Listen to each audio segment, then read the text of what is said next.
for Honorable Franklin Mithika Linturi to commit a crime. Honorable Speaker, he went ahead and tried to cover up this crime. In law, there is nowhere that the minister has any mandate to go and close a factory. Honorable Speaker, that is not part of the mandate assigned to the Minister for Agriculture. We can see a rogue minister going to Kel's industry, Honorable Speaker, trying to close down the factory.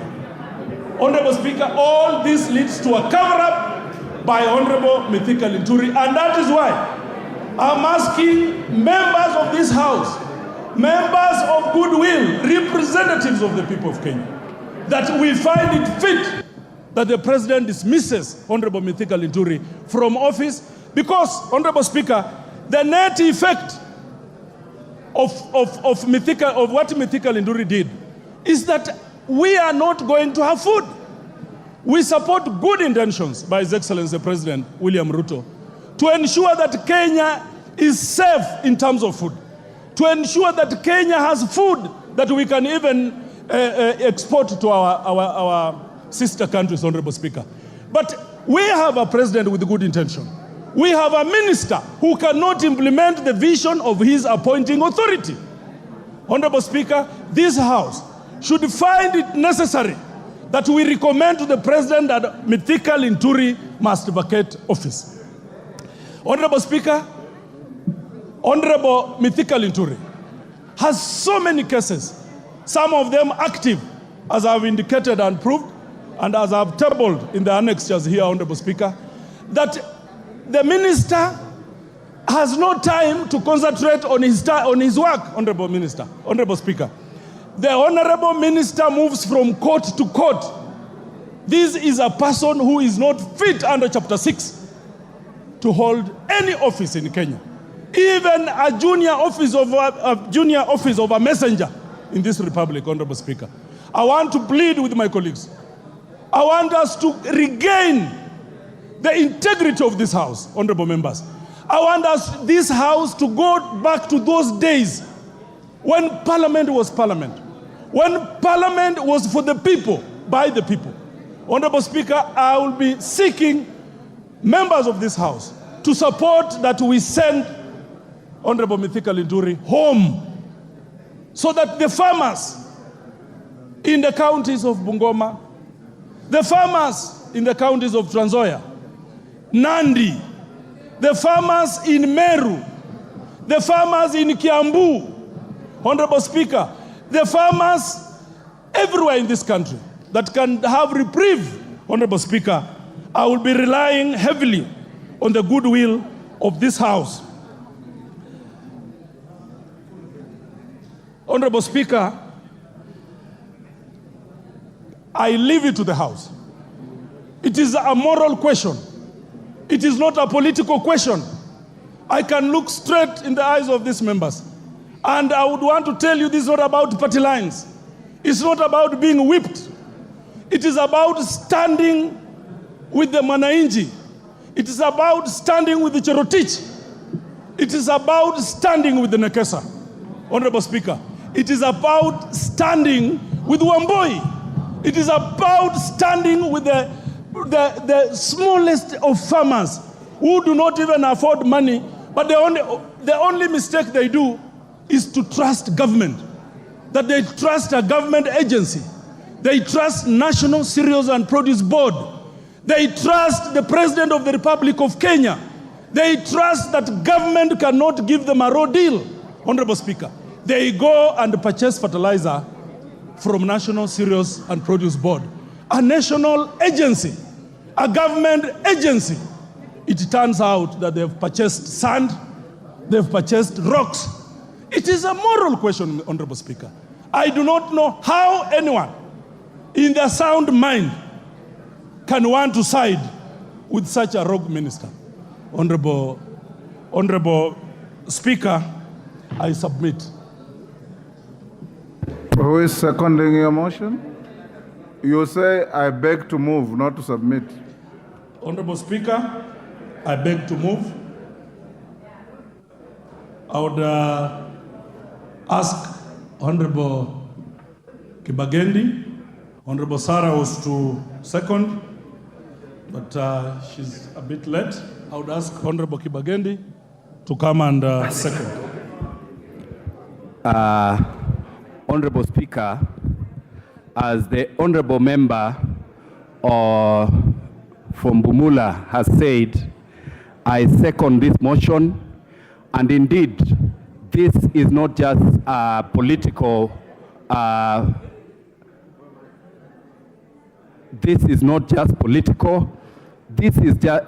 a moral issue. And I understand sometimes in this house, we get to levels where we compete on political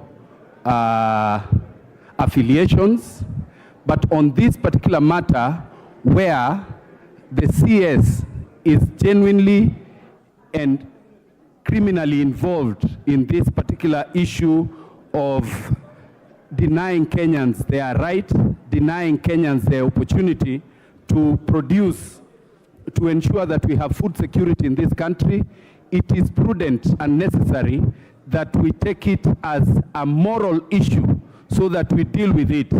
We need to demonstrate to Kenyans that as a house, we can also stand with them. It is not political, this is a moral issue. I support. Thank you. Order, honorable members. Members on their feet, take your seats. Order. Honorable members, I now propose the question, which is that pursuant to the provision of Article 152(6) of the Constitution and Standing Order 64(1)A and 66, this House resolves that the President dismisses the Honorable Franklin Mithika Linturi from the office, steps, flooded or not. So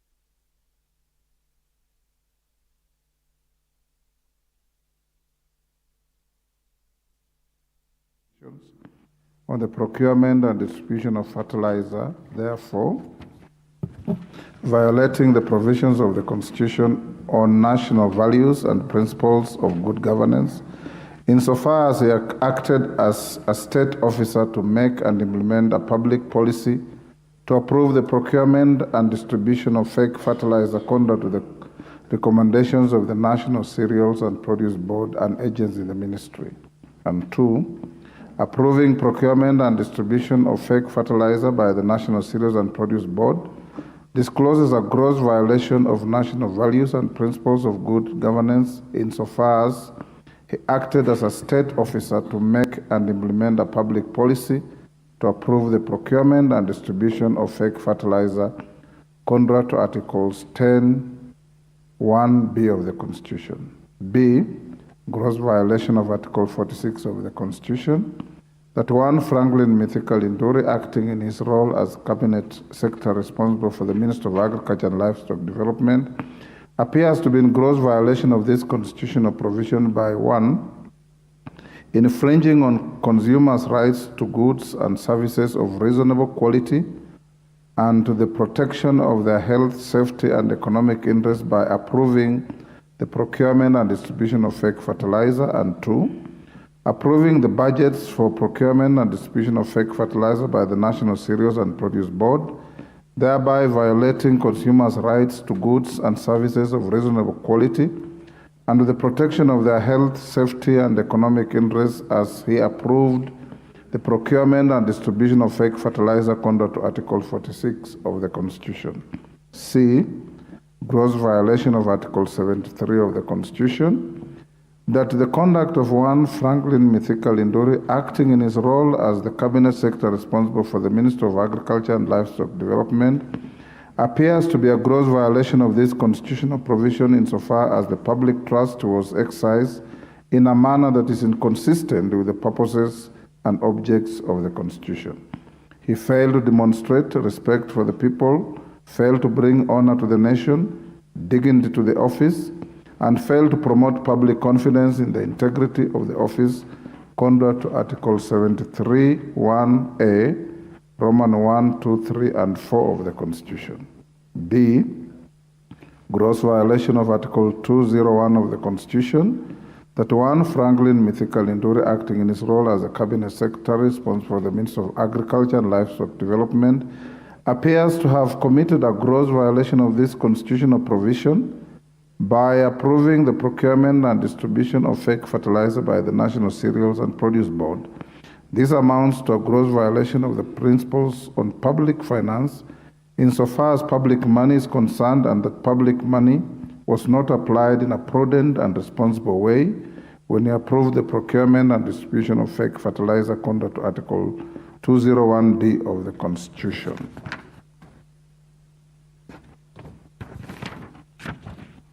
E, gross violation of Article 232 of the Constitution, that the Honorable Franklin Mithika Linturi, the Cabinet Secretary for Agriculture and Livestock Development, appears to have committed a gross violation of this constitutional provision, where he outlined in his written submission as a response to the fertilizer subsidy program to the Departmental Committee on Agriculture and Livestock, misleading information that the National Cereals and Produce Board, NCPB, signed an agent's agreement with 51 Capital Africa Diatomite Industries on 31st March 2022 for supply and distribution of GPC diatomaceous for its commercial function, and that the product was not sold as a chemical fertilizer but as a soil conditioner, violating the values and principles of public service duty to use resource efficiently, effectively, and economically, contrary to Article 232 of the Constitution. 2, serious reasons for believing that the Cabinet Secretary has committed a crime under national law. A, serious reasons for believing the Cabinet Secretary has committed a crime under Section 100 and 101 of the Penal Code, Cap 63, that one Franklin Mithika Linturi, acting in his role as a Cabinet Secretary for the Ministry of Agriculture and Livestock Development, issued a directive of officials of Kales Chemicals to attend a press conference and issue a statement from the National Cereals and Produce Board.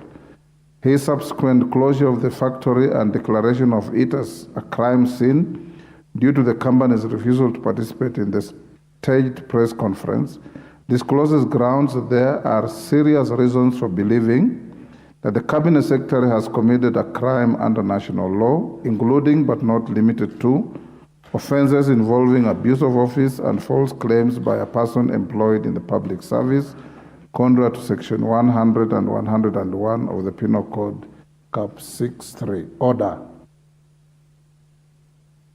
B, serious reasons for believing the Cabinet Secretary has committed a crime under Section 353 and 355 of the Penal Code, Cap 63, that one Franklin Mithika Linturi, the Cabinet Secretary for the Ministry of Agriculture and Livestock Development, is currently under investigation by the Director of Public Prosecutions and the Director of Criminal Investigations, and is facing arrest, charging, prosecution, and institution of criminal proceedings in relation to 6 pending civil, commercial, and family suits.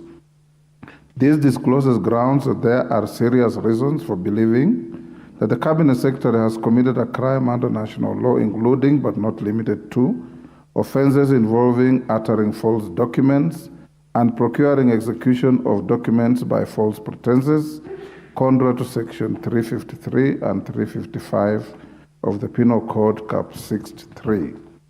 3, gross misconduct, that one Franklin Mithika Linturi, acting in his role as Cabinet Secretary responsible for the Ministry of Agriculture and Livestock Development, by approving procurement and distribution of fake fertilizer by the National Cereals and Produce Board, insofar as being a state officer, 1, has failed to exercise public trust in the best interest of the people of Kenya, and this amounts to gross misconduct contrary to Section 8 of the Leadership and Integrity Act, Cap 185C.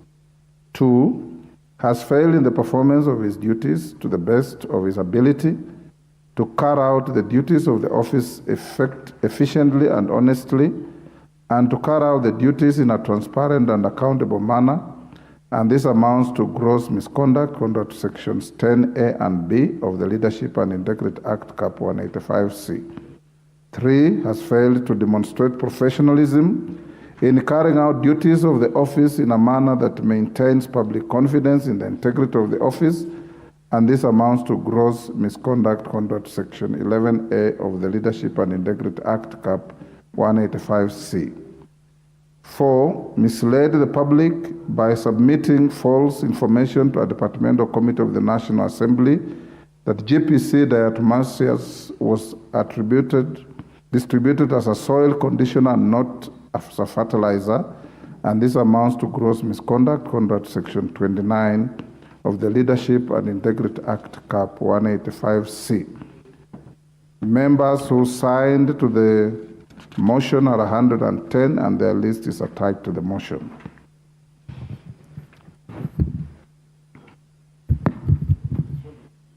Majority Leader.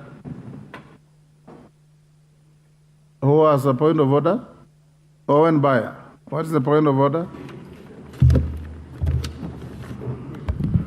Honorable Speaker, I want to thank you for this opportunity to raise a point of orders in the matters that have been raised by the Honorable Wamboka. Honorable Speaker, I would like to start my point of order on Standing Order 89 of our standing orders. Honorable Speaker, if you go to the motion that has been presented ably by the Honorable Wamboka, if you look at page 14 to 16, Honorable Speaker, I will invite you to look at page 14 and 16 of the motion. Page 14 and 16 to of the motion presented, Honorable Speaker, you realize that it is contrary to Standing Order 89. Honorable Speaker, if you look 14 to 16, a lot of the cases that are being referred to are active cases in court, Honorable Speaker. And therefore, the sub judice rule kicks in. And therefore, I would invite you, Honorable Speaker, to look at that and declare that that aspect that is being referred to as not admissible in this motion, Honorable Speaker. Honorable Speaker, again, if you move again on the motion, Honorable Speaker, and you look at Standing Order 90. Standing Order 90, Honorable Speaker, the motion extensively relies on matters that are of personal relation to the member who signs as number 15 on the list. Honorable Speaker, interest should have been declared as under our standing order that the person, the member of parliament signing as number 15 should have, in this case, declared interest in this matter, because the cases referred extensively refers to personal relationship to the member. And therefore, Honorable Speaker, I move that we amend the list, or you declare that the list presented to you, Honorable Speaker, be expunged totally, and therefore this motion falls on its face, Honorable Speaker. Honorable Speaker, if you allow me, Honorable Speaker, I would like to move an amendment to that, or you declare it as... You stood on a point of order. Just prosecute your point of order. I am prosecuting my points of order, the Honorable Speaker, and I require that you make a ruling on my point of orders. Okay. Honorable Speaker, under Standing Order 87, Honorable Speaker. Standing Order 87, 6.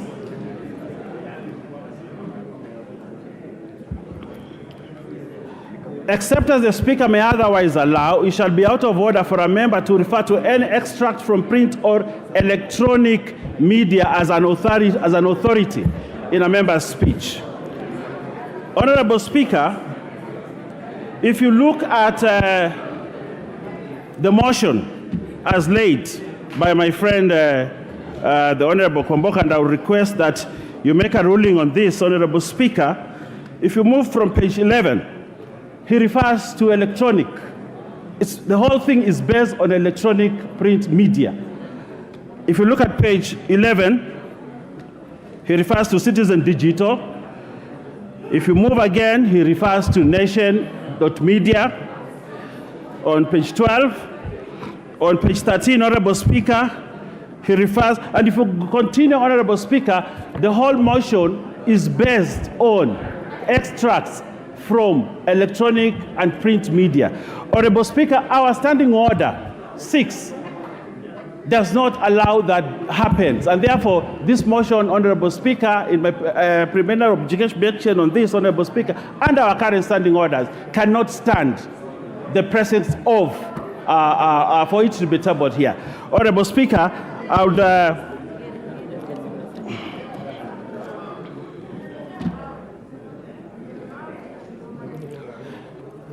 Honorable Speaker, if I may, I want to catch the Speaker's ear.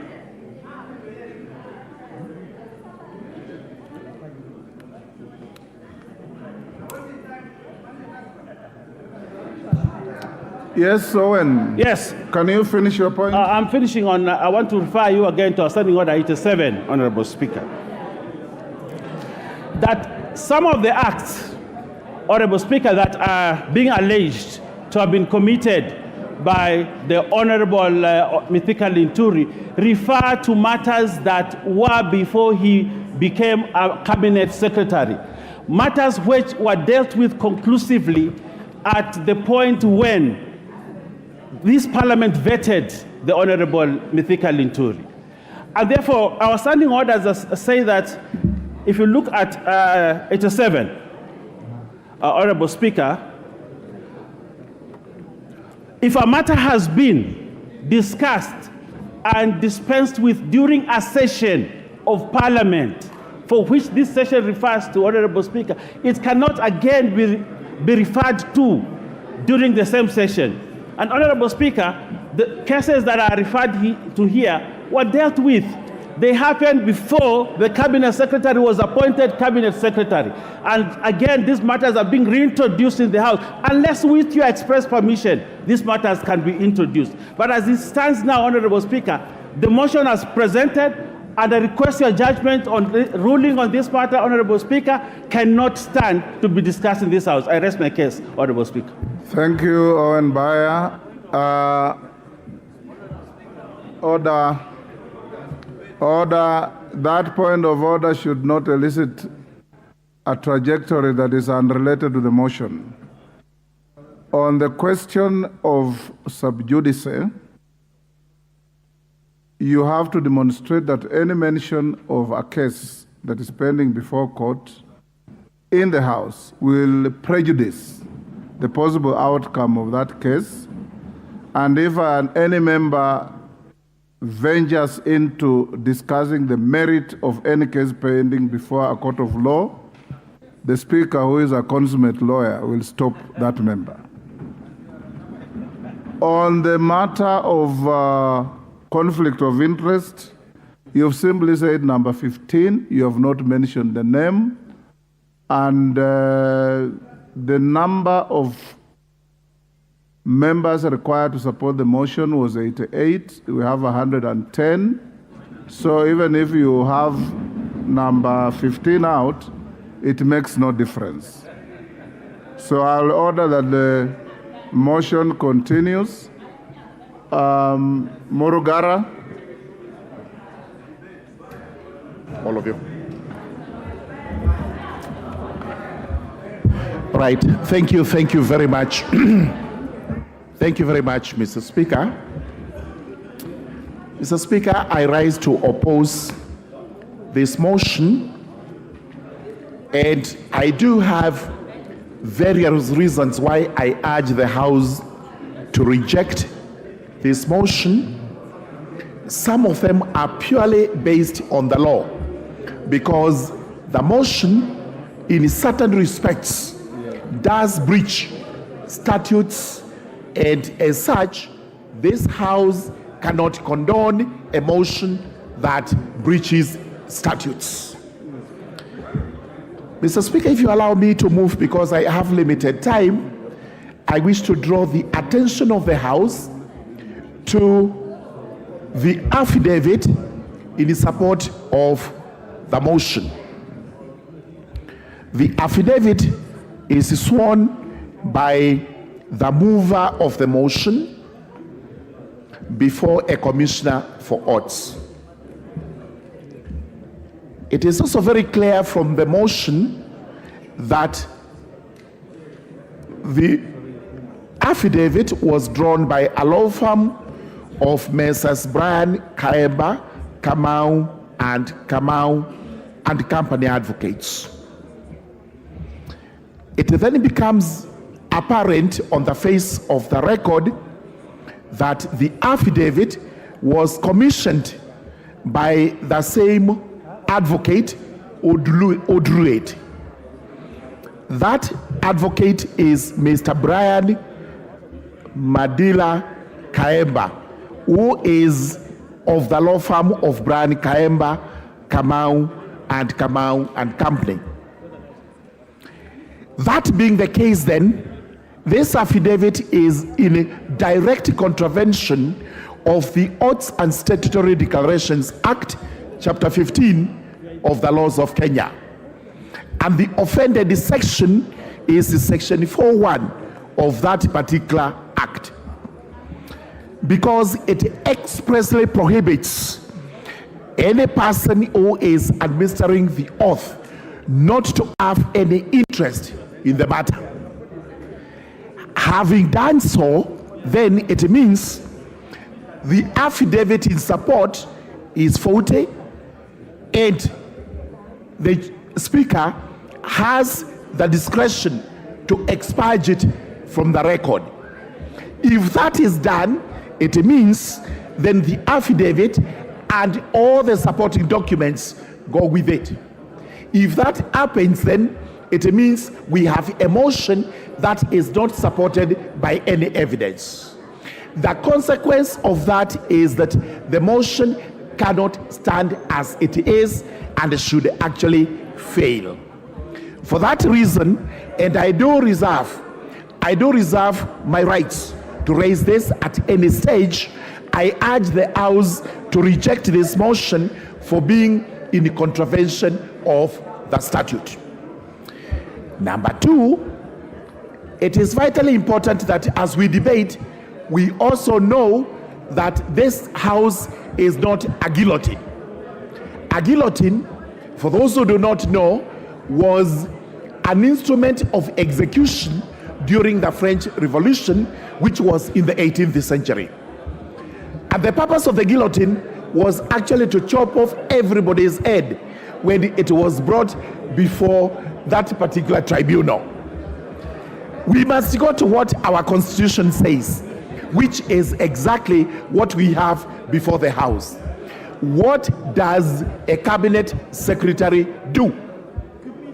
Because the offenses we have here are all on the allegations of having approved.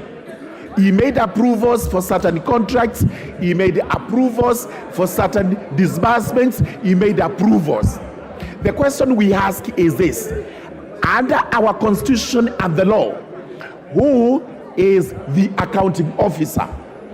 Can a cabinet secretary be held responsible for matters that are discharged by an accounting officer? Truly, a cabinet secretary is not an accounting officer. He is not responsible for approvals that have been enumerated here, and as such, we have actually brought the cabinet secretary before this House, where we are now being asked to actually guillotine him. And I urge the House to reject the process of guillotining. We also have been told, in as much as we cannot say the matter is sub judice before Parliament, my submission before the House is that this matter is seized by Parliament, and it is premature. It is premature in that the matter was brought to the House, it was committed to Agriculture Committee, and the Agriculture Committee is still working on it. We are also informed that there are other government agencies that are investigating the matter.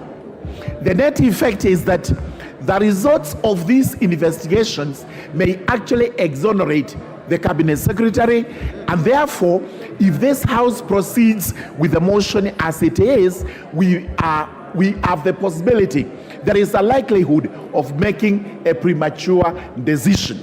And this is what we are terming as guillotining. So, honorable members, as we debate, we must also confine ourselves to the provisions of the Constitution, to the provisions of the law, so that we do not execute an unjust matter before the House. What would happen if... Yes, Otienda Mola, there's a point of order, Murugara. Thank you, Mr. Speaker. Mr. Speaker, I have labored to listen to my chairman make his submissions on this point. And he has made 2 points which essentially question your directions on this matter. He has made submissions on the admissibility of the affidavit. Now he's making submissions on the admissibility of the debate on account of the fact that it's before a committee which is junior to the House. Is it in order for my chairman, Honorable Murugara, to question your admission of this matter to debate? Thank you, Mr. Speaker.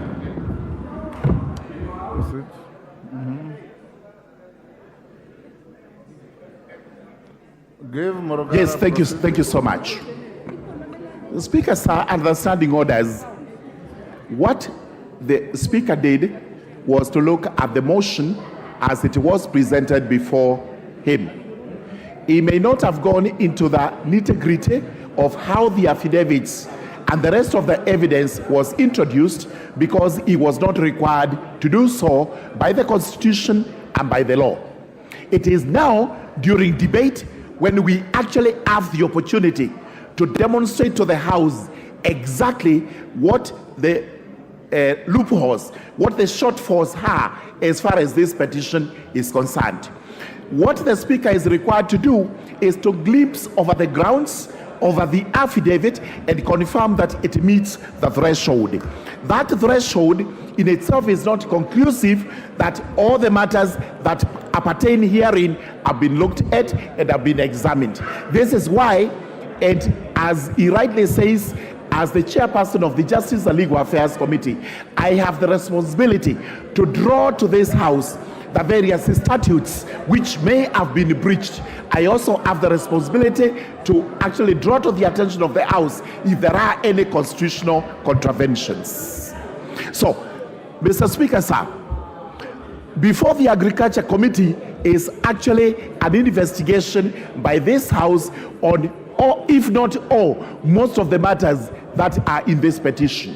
So we go to the question, can this House proceed with this motion when actually that investigation is ongoing and a report is awaited?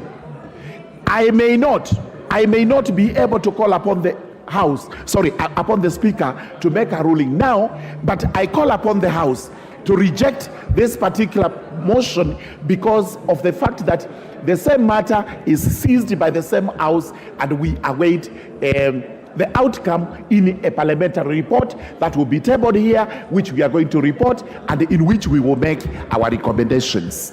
Mr. Speaker, with those very many remarks, I urge the House, because of the votes in this particular motion, to actually reject it. Thank you. And I do oppose. Minority Leader. Thank you very much, the Honorable Speaker. Order. Minority Leader and Majority Leader, you have 15 minutes each. Rest members, you have 10 minutes. In the event you exhaust your argument under 10 minutes, you should yield the ground to other members. Thank you very much, Honorable Speaker. I want to go straight to the point and from the outset declare that I support the motion. And I want to thank most profusely the initiator of the motion, the Honorable Jack Wamboka. and state that Jack Kwamboka history will be very kind to you in the fullness of time. When the history of this parliament or of this country is written, you will for sure have something. If not a paragraph, a sentence, at least a footnote for what you've done for the country today.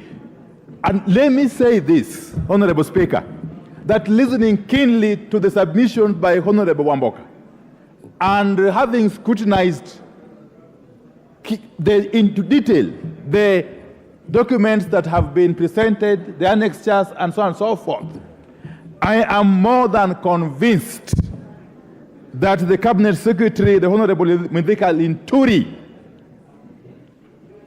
has actually fallen short of the requirements of the Constitution as a holder of a public office. And indeed, the Honorable Jack Kwamboka has clearly drawn a linkage between the conduct of Honorable Linturi and the grounds outlined under Article 152. Under Article 152, sub-Article 4A, if I'm not wrong. Article 152, sub-Article 6, the three grounds upon which a Cabinet Secretary may be subjected to a motion such as this one, Honorable Speaker. And I won't belabor the point. The Honorable Speaker, let me start by saying, again, that the conduct of the Cabinet Secretary as captured, as depicted in the submission by Honorable Wamboka, as depicted, as captured in the documents that have been attached to the motion, clearly point to a situation where the CS has gone against the national values and principles of governance under Article 10, and specifically Article 10, sub-Article 2C. That is national values and principles of governance, including good governance, integrity, transparency, and accountability, among other things. Honorable Speaker, a person holding the office of a Cabinet Secretary is not a small person. The Constitution under Article 152 provides for the Cabinet, and we all know the composition of the Cabinet.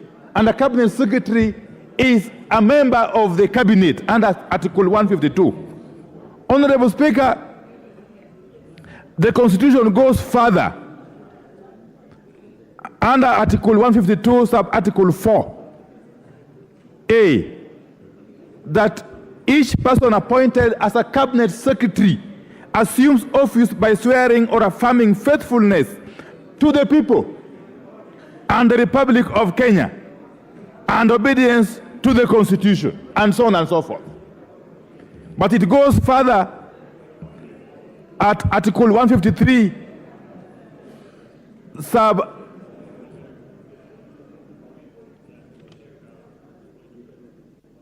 it goes further, Honorable Speaker, at Article 153,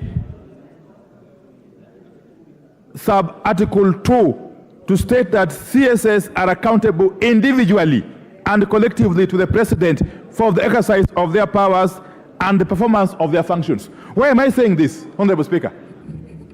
That a motion for impeachment, such as this one, is indeed a tool of the last resort all over the world. In all mature democracies, parliaments such as this one resort to impeachment motions, impeachment processes, as an action of last resort. Because the Constitution provides for avenues through which a CS can vacate office under the Constitution. One of them is through dismissal by the appointing authority. Another one is by resignation. The third one is through this process of impeachment. Honorable Speaker, the appointing authority and Honorable Linturi could have saved the time of this House and indeed the country by doing what is necessary. Honorable Linturi by now should have actually voluntarily resigned. Failure to do so, Honorable Speaker, the appointing authority, who is the President of the Republic of Kenya, should have taken the action, the most logical action, and fired Honorable Linturi. But because both Linturi and the President have failed to do what the Constitution requires them to do, this House has got a duty, therefore, under the Constitution, to take the action that it is currently contemplating taking by sending this Cabinet Secretary home, Honorable Speaker. I have looked at the issues which have been raised, Honorable Speaker. It sounds like something from Hollywood, Honorable Speaker. You may think you are watching a movie, that a whole Cabinet Secretary can storm the premises of a private company, that is Kells Chemicals Limited, and direct, in fact, attempt to frog march the management of the company to go and participate in a press conference at the premises of NCPB and take responsibility over something that the Cabinet Secretary is culpable, directly culpable. Honorable Speaker. Honorable Speaker, food production, the matter of food security, and I wish Honorable members would listen to me. The matter of food security and food production generally is a matter that touches directly on national security. And therefore, any time, any moment, there is evidence of tampering with the production of food in this country,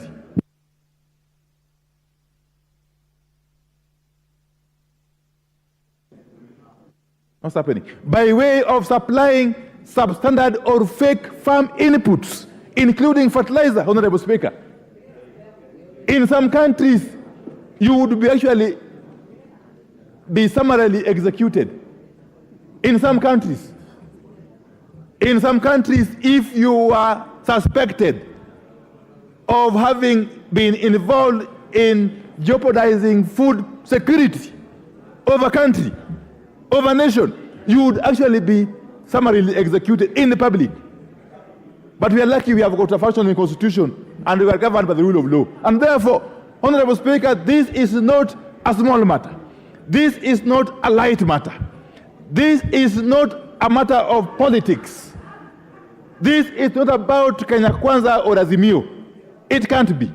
And this is not about Jack Wamboka. It is about the survival, the very survival of this country. It is about the very survival of this country.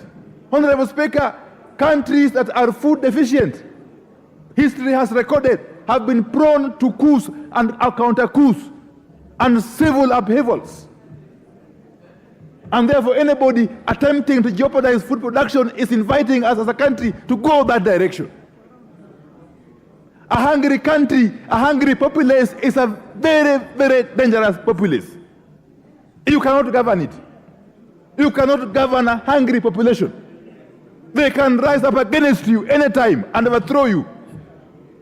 So the Cabinet Secretary and his acolytes are directly responsible for attempting to subvert food production in this country. Honorable Speaker, can you imagine that the NCPB, and don't tell me that the CS doesn't get involved in the procurement by NCPB. That one you can tell the birds. Everybody who lives in this country knows how government works. The National Cereals and Produce Board is a government entity. It's a parastatal within the Ministry of Agriculture, under the supervision of the CS for Agriculture. How on earth did NCPB procure hundreds of thousands of bags of NPK fertilizer from a briefcase company. A briefcase company, going by the name MEMS Distributors Limited. A company that has had no history of dealing with fertilizer. Then MEMS goes ahead and approaches Kale's Chemicals Limited to manufacture for it the fertilizer for its supply to NCPB. What happens? Kale's manufactures and supplies to MEMS only 69,000 bags of the NPK fertilizer, 10, 16, 10. But then what happens again? MEMS distributors proceeds to supply NCPB with over 400,000 bags. So the question is, where did MEMS distributors and NCPB get the extra hundreds of thousands of bags of this fertilizer? Where? From where? And then it turns out that these extra bags of fertilizer are the ones that were actually stones. What have you? Stones, gravel, sand, and donkey waste, I'm told. So somebody is basically sabotaging the very, very survival of this country. And the cabinet secretary cannot feign ignorance. Because if he feigns ignorance, then he is not fit to hold that office. Then he is unfit. Then he is incompetent. How? But then NCPB goes ahead and pays for this fertilizer, this fake fertilizer. I may call it air, because farmers would never use it anyway. NCPB rushes to pay for this fertilizer. It basically tells you that somebody powerful was pulling the strings behind the scenes. That is the point. Somebody even more powerful was pulling the strings behind the scenes. So the cabinet secretary cannot absolve himself from accountability on this matter. Honorable Speaker. Honorable Speaker, even more intriguing, as we are told that investigations are being conducted by the relevant investigative agencies. And we are also being told here by my friend, the chairman of JLAC and Owen Bayer, that the Committee on Agriculture is also seized of the matter, that we wait for the outcome of their investigations or inquiries. And yet, NCPB goes ahead to decree that it is embarking on a scheme to compensate farmers who purchase the fake fertilizer. Then you ask yourself, where are they getting the money from? This House, to the best of my recollection, did not authorize any such expenditure. Did not. Where did NCPB get the authority and the money to compensate farmers? Yet, even before the investigations are complete, do we even know how much was this fake fertilizer as we speak? Do we know? We don't know. We don't know. Honorable Speaker, from what I know, and you know, my Honorable Speaker, I have a lot of information. From what I know is that what we are being told is just but the tip of the iceberg. When the full extent of this fertilizer scandal is exposed, you will be shocked. It will be worse than Goldenberg scandal. What we are being told is just but the tip of the iceberg. And you know, Honorable Speaker, in my capacity as leader of the MIO, this side, I am privy to a lot of information. In fact, information just comes to me. I don't go looking for information. And I've got a file for each of these ministers and the PSS. Let me tell you, even if this House attempts to allow Linturi to go scot-free, in the fullness of time, each and every person who is involved in this racket will have a date with their destiny.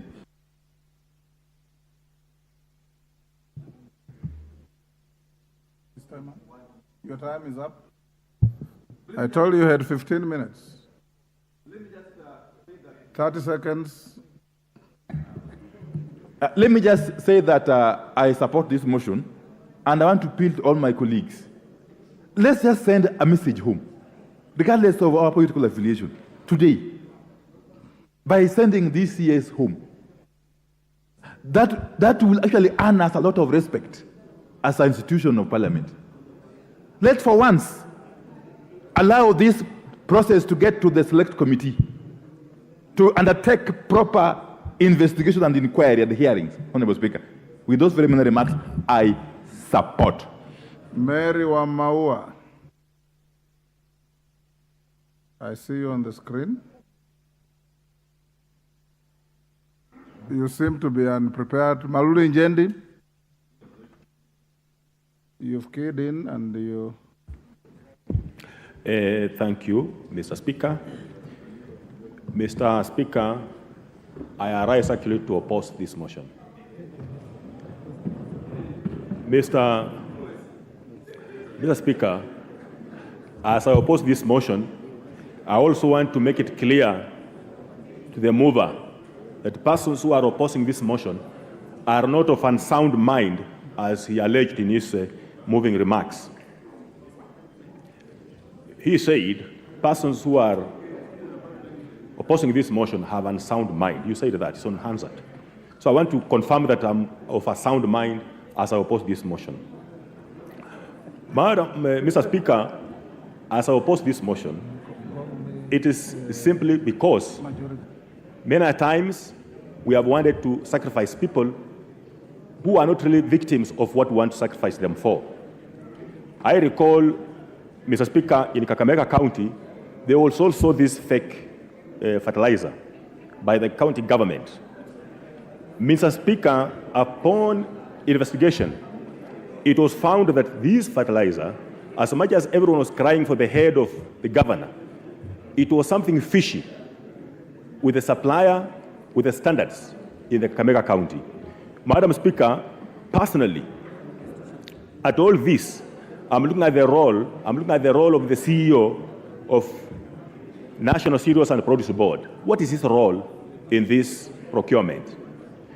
Mr. Speaker, I'm also asking myself, what is the role of Kenya Bureau of Standards?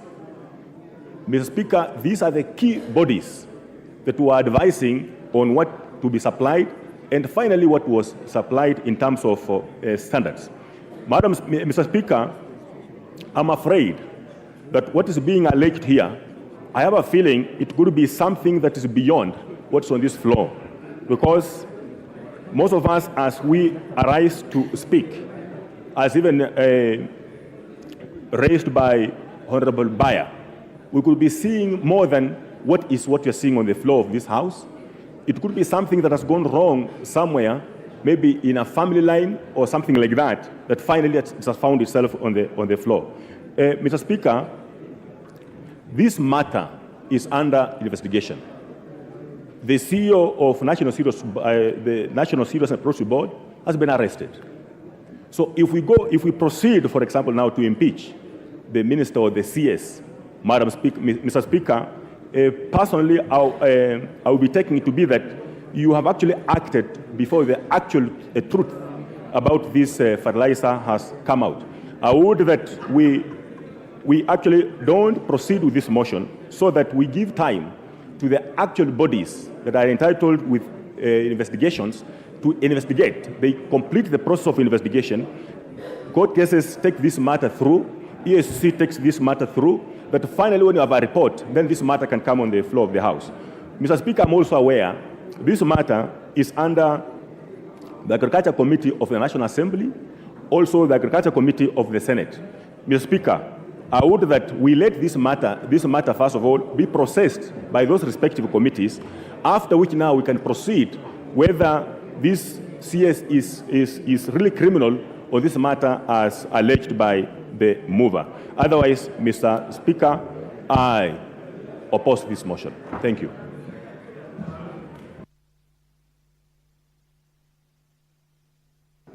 Thank you, Mr. Speaker. And Mr. Speaker, I start by stating on record that I support this motion. And if you look at the names of those members of parliament who have appended their signatures for the removal or initiation of the process of removal of this cabinet secretary, I am number 57. But Mr. Speaker, I want to just mention a few things. Number one, National Assembly, Mr. Speaker, has a responsibility And this responsibility is given to us by the people of Kenya through the constitution that we have today. Article 95, Mr. Speaker, 5 of the Constitution, and I want to read, gives the National Assembly the responsibility to review the conduct of in office of the President, the Deputy President, and other state officers, including cabinet secretaries, and initiates the process of removing them from office. So, Mr. Speaker, what we are embarking on today is one of those cardinal responsibilities given to National Assembly by the people of Kenya to review the conduct of a cabinet secretary, one Mithika Linturi, to hold office with a view to initiate the process of removing him. Madam Mr. Speaker, I want to plead with those members of parliament who think they want to save Mithika Linturi. If I were you, if you love this cabinet secretary, the more reason you should vote for this motion. Mr. Speaker, today we are not removing Mithika Linturi. By this motion, we are not removing Mithika Linturi. If you read, Mr. Speaker, Article 152 of the Constitution, which gives details of how to remove a cabinet secretary from office, it states that if a motion, it states that a member of the National Assembly, like Honorable Jack Wamboka has done, supported by at least 1/4 of all the members of the Assembly, may propose a motion requiring the President to dismiss a cabinet secretary. That is the motion we are dealing with today. And the grounds are stated. Madam Mr. Speaker, the same article goes ahead to mention that if this motion is supported by at least 1/3 this morning of the members of the National Assembly, then the Assembly shall appoint a select committee comprising of 11 of its members to investigate the matter.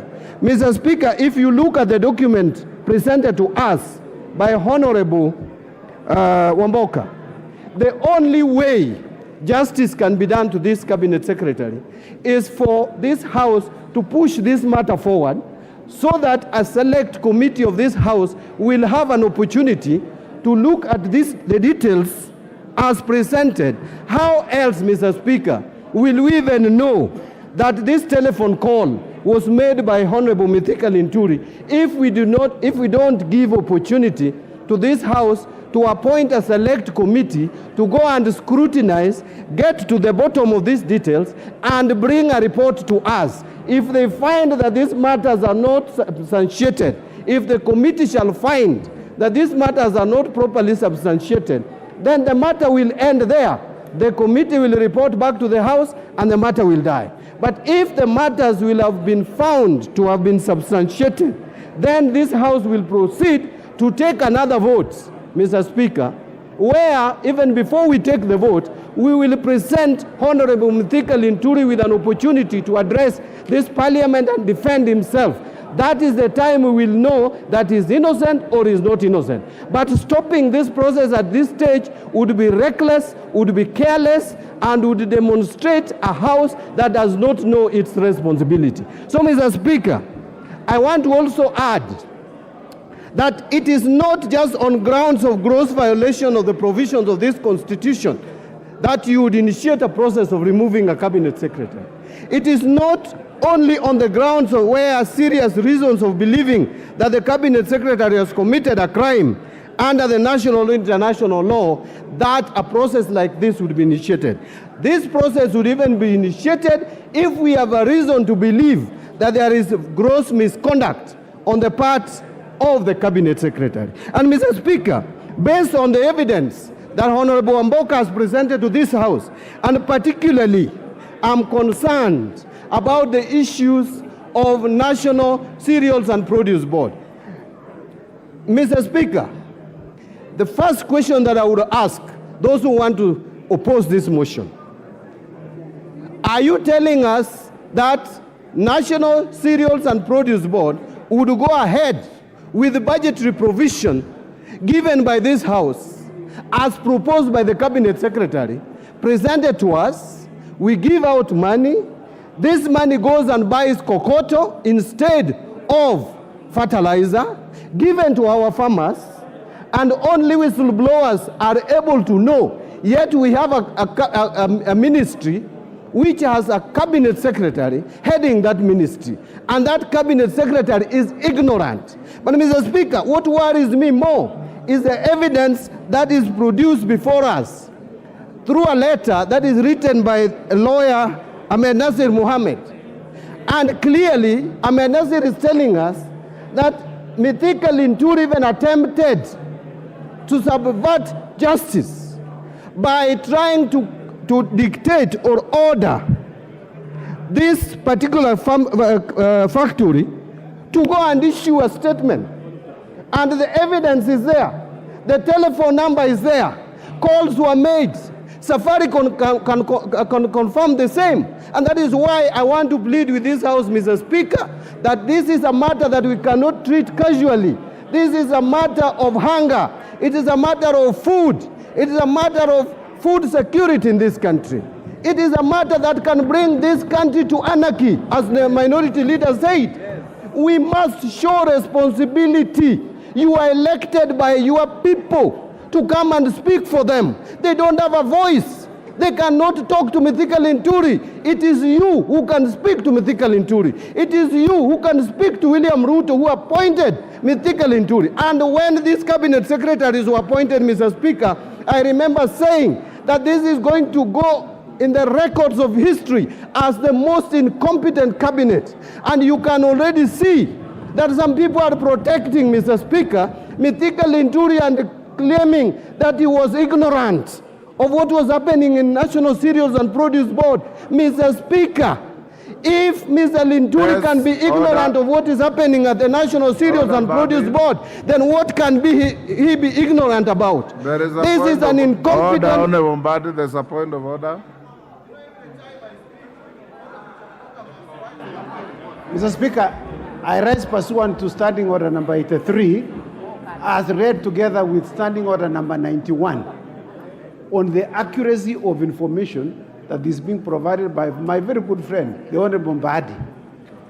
Mr. Speaker, is it in order for the Member of Parliament, for the nominated Member of Parliament to claim that he had already made up his mind from the time the Cabinet Secretaries were nominated or appointed that they were incompetent, so that his information that he had at that time, which he never gave us in the House, when we were approving Mithika Linturi, is it in order, Mr. Speaker, for somebody to redact information which we thought he had or which he thinks he should have had? The accuracy of his information, Mr. Chairman, Mr. Speaker, is in fact one thing. He is alleging that in fact the conduct of the president is not at issue here. In fact, if he wants to bring a substantive motion with the issue of the conduct, he should not mention the president. He is not part of the motion that is in the House. The motion is in the House is with regard to the Honorable Mithika Linturi, who was his colleague in the 13th Parliament. Mr. Speaker, is it in order for him to claim that he had this information but he never gave to the House? That is very misleading, Mr. Speaker. Body wind up. Mr. Speaker, you know, Honorable Chepkonga could be older than me by age, but he is not older than me in this House, and I don't know why he's resting so early. You still have time to be here, so don't rust. Please just remain active, focused on what I say. Mr. Speaker, I was reminding the President, we are appealing to the President as the appointing authority. That is what we are doing here. The President has to remove this cabinet secretary from office. We are speaking to him. We are telling him this is one of your incompetent cabinet secretaries. Please hear us. Listen to us. I said this when these cabinet secretaries were being approved. It is on record. I even use words that I don't want to repeat today. So, Mr. Speaker, what I'm saying in a nutshell, Mr. Speaker, as I wind up, I want to plead with this House. Please allow this motion to go through so that we can appoint a select committee of 11 members to interrogate this matter, look at it into details, look at the evidence adduced, so that if there is no evidence, we will let Linturi continue running the ministry. If there is evidence, let us get him out, get another Kenyan, even if we want a Kenyan from that region where he comes from. There are so many competent Kenyans from that region, that county, that part of the country. Mr. Speaker, I want to plead and persuade, including the majority leader, support this motion so that we can have these matters settled in a professional manner through the committee of this House. Mr. Speaker, I support. Majority Leader. Thank you, Honorable Speaker. I hear my good friend, Honorable John Buddy, asking me to support, and I rise to oppose this motion, Honorable Speaker, by the Honorable Member for Bumula, the Honorable Jack Wanami Wamboka. But allow me, Honorable Speaker, to take this opportunity to thank the Honorable Jack Wamboka for having the courage and fortitude to not only collect signatures and bring this motion, but also to prosecute it. Although he has performed dismally in his prosecution of the motion, Honorable Speaker. Honorable Speaker, I keenly listened to you on Tuesday when you made your communication, Honorable Speaker, on this motion. Honorable Speaker, this House is guided, or rather, as you stated, is a house of rules, and is guided by not just by the standing orders, but also by a constitution. Honorable Speaker, if you read through standing orders 64 to 66 of our standing orders, you will realize that the Honorable Wamboka's motion falls flat and contra our standing orders and also the Constitution, Honorable Speaker. Honorable Speaker, it is also true that matters to do with removal of office of public officers, as you stated in your communication, Honorable Speaker, are largely guided also by precedents and borrows heavily from court rulings and the thresholds set in. Honorable Speaker, the famous Wambora cases on the removal of former governor for Embu County speaks volumes. Honorable Speaker, in that case, the Wambora case, one of the things that was made clear is that there must be a very clear nexus between the person being removed from office and the alleged grounds on which that removal is sought. Therefore, the question we ought to ask ourselves, Honorable Speaker, has the mover of this motion, Honorable Jack Wamboka, created or shown us that nexus between the person being removed from office as cabinet secretary and the alleged grounds of removal? And the straight answer, Honorable Speaker, is none. There is completely no nexus between the allegations that the Honorable Jack Wamboka presented in his moving of this motion, Honorable Speaker. And indeed, Honorable Speaker, if you listen to Honorable Jack Wamboka, Honorable Speaker, if you can protect me from the members who are consulting very loudly. Honorable Speaker, I was asking if you can protect me from the loud consultations. Order. Especially here. Order, honorable members. Members on their feet. Your standing orders say only the members speaking should be on their feet. If you are in transit, then transit to where you are going. Go on. Thank you, Honorable Speaker. Honorable Speaker, I was stating that the Honorable Jack Wamboka has completely failed to show us the nexus between the allegations that he was speaking about and the person he seeks to remove from office. Indeed, in his own submission, Honorable Speaker, he has alluded to issues touching on procurement and distribution of fertilizer by the National Cereals and Produce Board. Honorable Speaker, the Honorable Jack Wamboka is not an ordinary member of Parliament. The Honorable Jack Wamboka, and congratulations to him, is a first-time member of Parliament, but also serving as a senior member of this House as a chair of the Public Investments Committee. And therefore he knows, because he oversights these parastatals, some of these parastatals in PIC, that parastatals are semi-autonomous of ministries. And indeed, the State Corporations Act is very clear that ministers, principal secretaries or accounting officers cannot and must never be seen to micromanage parastatals or state corporations. the Honorable Wamboka has failed to show us the nexus between CS Mithika Linturi and the procurement processes or distribution of fertilizers at NCPB.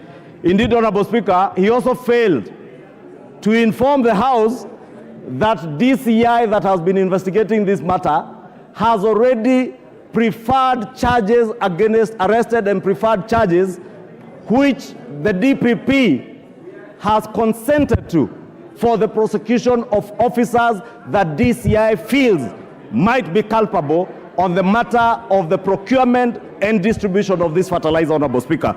Therefore, I was waiting, Honorable Speaker, with bated breath for the Honorable Wamboka to show us that nexus. He has failed to do so. And therefore, this motion falls flat on its face, on the face of the Honorable Jack Wamboka.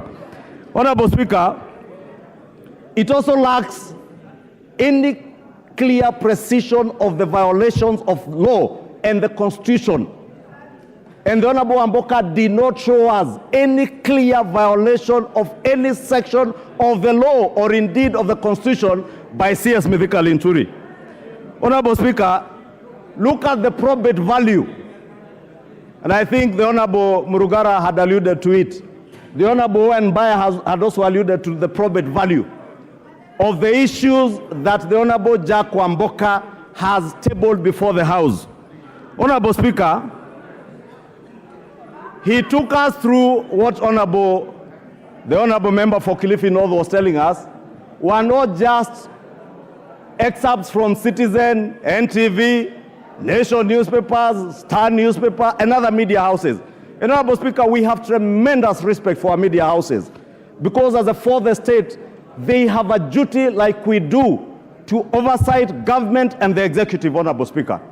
And we must allow our media houses to help us to raise issues that are also of concern to the people of Kenya, just like we raise.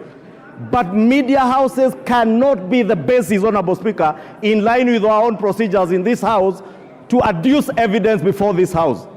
And Honorable Speaker, I dare ask, if we were to prosecute, if we were to impeach CS Mithika Linturi on the basis of newspaper articles, Honorable Speaker, allow me the indulgence, Honorable Speaker, to read a newspaper article that was featured by the Sunday Nation on April 14, 2024. And this article, Honorable Speaker, said that House team boss on extortion spree. And I'm reading this article, Honorable Speaker, so that we may ask ourselves, if I am that House boss being reported here on an extortion spree, would it be fair for us to impeach myself if that House boss is the Honorable Wamboka, the mover of this motion? How fair would it be for me to move the House to impeach the Honorable Wamboka on the basis of a newspaper article from a gossip column like this one, Honorable Speaker? This article said that the chairman of a powerful committee is on the spot for harassing witnesses that appear before him. Talk of town has learned that the chairman calls cabinet secretaries scheduled to appear before his committee and demands huge amounts of money in order to be looked at favorably when they appear. The CSAs were heard complaining that the MP is demanding and asks for money using threats at least 1 week before they appear in his committee. Those who fail to play ball by parting with cash demand are harassed during their appearance and negative reports are given on their manifesto.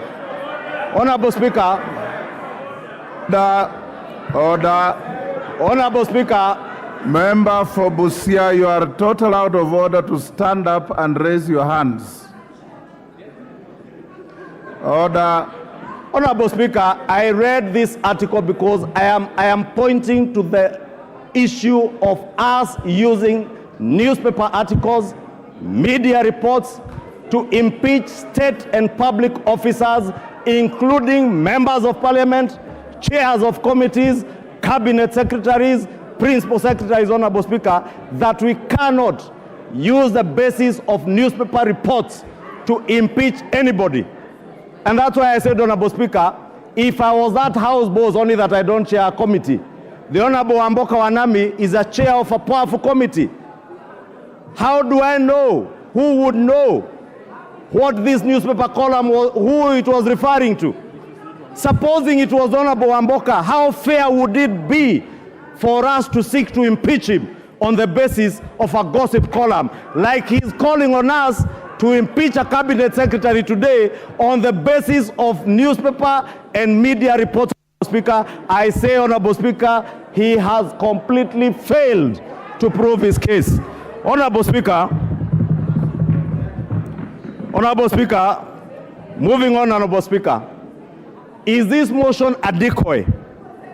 Honorable Speaker, and I have listened keenly to the Honorable John Barry, my good friend, prosecute the point like the leader of minority has prosecuted, that maybe we should allow this to move on to committee, and the committee of 11 will then look into the probate issues. But if the probate value of the evidence being adduced by the Honorable Amboka in the motion is defective ab initio, then we will be wasting valuable parliamentary time. Honorable Speaker, if you want committees to look into this issue, I am certain there are many members, including the member for Kwanza, who sit in the Agriculture Committee. A committee of this House is looking into the probate value of all the issues that were presented before that committee and is undertaking an inquiry into this matter. If I was the Honorable John Wamboka, I would have been patient to wait for the Agriculture Committee's inquiry to get substantive evidence that has probate value, evidence that has particulars, evidence that you can use to impeach a CS.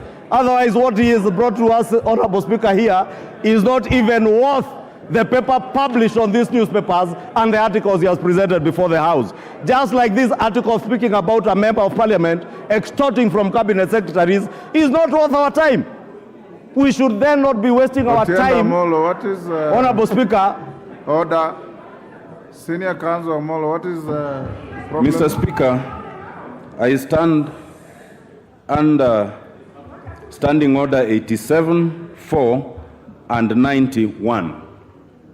Under 87.4, Mr. Speaker, no member can impute improper motives on any other member or members generally without a substantive motion within at least 3 days notice. Order. Member for Kisumu West. And in addition, that is grossly out of order. Mr. Speaker, there is no substantive motion. It's not a rally. Thank you, Mr. Speaker. Mr. Speaker, under Standing Order 87.4, you cannot impute improper motive either on a member or on the House without a substantive motion with at least 4 days notice. And under Standing Order 91, a member who then makes such a statement of fact must substantiate. Mr. Speaker, the leader of majority has just imputed that this House extorts from members of the cabinet. It does not matter that he's referring to some newspaper cutting which has not been tabled and which we do not know, and which he can also therefore not properly refer to. Mr. Speaker, I urge that you urge that the majority leader is out of order, to retract those words and that they be extracted from the Hansard. Because anyone listening might actually think that we are tacitly admitting and approving those falsities. Thank you, Mr. Speaker. Senior Counsel, I understood it differently. I thought he was speaking about it in the negative, that we cannot pick a gossip column and use it as evidence against anybody. So as a matter of fact, order, as a matter of fact, the way I understood is that he's saying a gossip column cannot be a statement of fact, and that no member has extorted anybody unless there is evidence. So you are saying the same thing as far as I understand. Order, carry on, Majority Leader. Order. Thank you, Honorable Speaker. And indeed, Honorable Speaker, You have captured it very well. And the point I was making, Honorable Speaker, for the benefit of the Honorable Tiende Amolo, in fact, I used my own example, and probably that of the Honorable John Wamboka, Honorable Jack Wamboka. That, Honorable Speaker, the same way the Honorable Jack Wamboka has presented newspaper articles, media reports, is the same way anybody cannot present such gossip columns as this, Honorable Speaker. And therefore, that's what I was arguing, Honorable Speaker, that there lacks particulars, there is no precision on the gross violation of the Constitution. Jack Wamboka has completely failed to show us that, Honorable Speaker. Honorable Speaker, I was on the point of whether this particular motion is a decoy to derail the substantive inquiry that is before this House by a committee of this House, Honorable Speaker. And I want, Honorable Speaker, to humbly submit that I find this motion as a decoy, as such decoy, to make sure that we hide those who are ultimately culpable by derailing the Committee for Agriculture from doing its work. And I want to encourage members of the Agriculture Committee to get to the bottom of this fertilizer issue, Honorable Speaker. Ensure that the inquiry pinpoints to us those who are ultimately culpable. And that is why, Honorable Speaker, I was saying, if I were the Honorable Jack Wamboka, I would have been very patient to wait for the Agriculture Committee to tell us who or which organization or which particular state officers are culpable, including the cabinet secretaries and the PSs. Should the Agriculture Committee find the cabinet secretary, the principal secretaries, those at NCPB culpable, then we have a duty and an obligation to the country to hold them to account. Otherwise, Honorable Speaker, as things stand now, the Honorable Jack Wamboka has completely failed, Honorable Speaker. This motion, Honorable Speaker, finally seeks to remove the CS on grounds that there were serious reasons to believe that the Cabinet Secretary has committed a crime under national law. Honorable Speaker, this ground requires the Honorable Jack Wamboka to have attached evidence of conviction or judgment made against the accused person. He has failed to do so. In fact, he has gone to great lengths, Honorable Speaker, to quote cases that, as somebody, I think is Honorable Owen Bayer, pointed out, cases that we considered at the point the House vetted the Honorable Mithika Linturi as Cabinet Secretary and approved. Therefore, Honorable Speaker, as the Honorable Owen Bayer was alluding to, that is a matter that is already spent. The Honorable Jack Wamboka therefore cannot take the House back to relook into those cases. And may I remind him, when the Honorable CS appeared before the committee, he said he had 32 court cases that he was battling with, some civil, and he was dealing with them. And the committee, including the member for Bumula, approved the Cabinet Secretary to serve as Cabinet Secretary. How then do you retract your own steps or call the House to retract our own steps, Honorable Speaker? Honorable Speaker, allow me to conclude by just saying, Honorable Speaker, that the mover of this motion, as courageous as he thought he was, he has completely failed the House. He has failed to show us the precision with the law that he ought to show in line with the Constitution and the standing orders. I have spoken to the probate value of the evidence he has adduced that is not there. The grounds, as I said, Honorable Speaker, are particularly not particularized in line with our standing order 64 and 66. And that is why I said he's quoting newspaper articles, which I also said I could quote about chairs of committees and other people who are said to extort people money. And Honorable Speaker, allow me, Honorable Speaker, then to plead with this House to defeat this motion because it will derail the fight against corruption. If we derail the fight against corruption, Honorable Speaker, by using such motions to speak to the gallery, to speak to our voters, to speak about corruption but never acting over corruption, Honorable Speaker. Remember in the 11th Parliament, Honorable Speaker, wind up in a minute. In the State of the Nation address, 200 state officers were declared jobless. But what came out of that political pronouncement, Honorable Speaker? Absolutely nothing. That is what the Honorable Jack Wamboka is calling on this House to do, to make a political declaration in the impeachment of a CS, but get absolutely no value in the fight against corruption. Allow our Committee for Agriculture to expedite its inquiry, find those who are culpable to be charged before courts, allow DCI, EACC to complete their investigations, and call on us. If you find any public officer culpable, we shall be there to support you to impeach anybody who will be found culpable subsequent to credible investigations. But these other political things from newspaper cuttings, my friend Jack Wamboka, falls flat.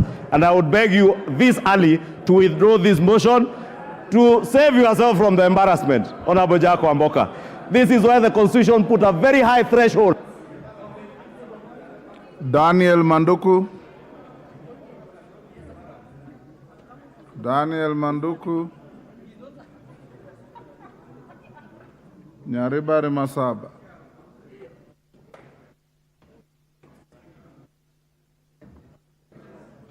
Give him a mic. Take the one next. Thank you, Mr. Speaker.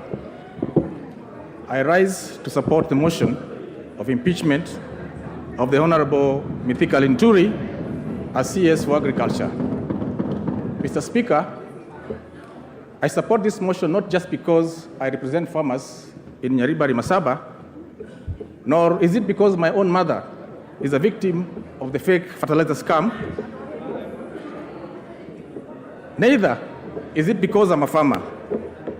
But I support this motion because I feel that it's a moral obligation that I'm faced with as a member of parliament and as a leader in this country. Mr. Speaker, when the fake fertilizer scam came up, Honorable Linturi went to the media and denied the existence of any fake fertilizer. After that, he blamed the opposition and called us saboteurs. Later on, the Deputy President came and confirmed that indeed there was existence of fake fertilizer in the market, whereupon Honorable Linturi confirmed himself. And depending on who was speaking at the time, the number of bags kept changing between 3,000 and 50,000. Mr. Speaker, Honorable Linturi has served in the Ministry of Agriculture for about 2 years. We've not had any major transformative ideas from Honorable Linturi to make agriculture grow, given that it is the backbone of our country. Mr. Speaker, I want to agree with my minority leader that we should not have gotten to this point, given that the President himself, even as late as yesterday, told the nation that he's not here to make popular decisions. We expect the President, now that he has set the standard himself and he has a marking scheme, to take action immediately if this House does not get Mr. Linturi out. Honorable Speaker, our agriculture sector has faced a serious downturn, and it is time that the President puts somebody who can upturn the sector, given that millions and millions of our people depend on agriculture. Mr. Speaker, looking at the evidence before us today and hearing the submissions by members, it is very obvious that right from the procurement, manufacture, distribution, warehousing, and eventual delivery of the fertilizer, Honorable Linturi's hands and feet are all over these documents. There is sufficient evidence, Honorable Speaker, to send Honorable Linturi home. My plea to my friends, especially members of Parliament from areas that practice agriculture, is to put aside our party positions and look at this as a critical national agenda and support the removal of Honorable Mithika Linturi as CS for Agriculture on the basis of his incompetence and lack of collective responsibility. Mr. Speaker, if the President wants to know the real saboteur in his cabinet, he should point at Honorable Mithika Linturi. Our farmers, if you get a low yield this year, or your crop fails, point at the face of Honorable Mithika Linturi. To our children who are watching TV today, if your teacher asks you what the definition of incompetence is, tell him it is Honorable Mithika Linturi. Thank you, Mr. Speaker. Rahim Daud. He has been ranked the worst performing just now. Thank you, Mr. Speaker. Mr. Speaker, I oppose this motion. Mr. Speaker, the mover of this motion, Honorable Wamboka, has said very, very passionately and emotionally that he is for the farmers. Mr. Speaker, we are all for the farmers. The whole House is for the farmers. Mr. Speaker, he should lay the blame where it is and not at the feet of the Honorable CS. Mr. Speaker, on our order paper, page 508, he says serious reasons for believing that the Cabinet Secretary has committed a crime under national law. We go to the second one, B, where he says he faces criminal proceedings in relation to 6 pending civil, commercial and family suits. Mr. Speaker, what has his family suits got to do with it or civil suits? Mr. Speaker, when we were approving, because I was in the appointments committee where we did with Honorable Opio Wandai and the others, and the minority whip, a majority leader, deputy majority leader, we did the vetting of the CS. And yes, he did say, yeah, he had those cases. But Mr. Speaker, those cases are in a court of law. So is he now bringing other things which are not related to fertilizer in his pleadings? Mr. Speaker, I think that is completely wrong. Secondly, Mr. Speaker, on the same page, he says that the Cabinet Secretary supplied misleading information. That one is in 1E, where 51 Capital Africa was given a contract which was signed by NCPB in the year 2022, when Honorable Mithika Linturi was not even the CS. So is he apportioning the blame for what was done in March 2022 to Honorable CS Linturi? I think Honorable Wamboka and some of the members here have got a vendetta against the CS Linturi, because CS Linturi handles more than 100 sagas under his ministry, and he cannot be seen to be supervising each and every saga in his ministry, Mr. Speaker. When we say that we want now that CS Mithika Linturi to take the flake, and even what our minority leader has said, there was sabotage. Yes, there is sabotage of CS Mithika Linturi, because the bags which were found, and why haven't we even talked about MEMS Limited distributors? Who are the owners of MEMS? MEMS distributors, the majority owner is one Collins Ngetich, who is the majority owner. And Mr. Speaker, he is the one who had a case with CS Mithika Linturi, a civil case regarding Aticon. Mr. Speaker, when he is on the opposite side of the CS, definitely MEMS distributors are the ones culpable. They are the ones who have put those bad things in the fertilizer bags of KELS. Mr. Speaker, Honorable Wamboka has said the CS tried to call KEL Chemicals Director, Kumar, more than 20 times. Mr. Speaker, I can be calling even the majority leader or even you, Mr. Speaker, and you may not pick my call.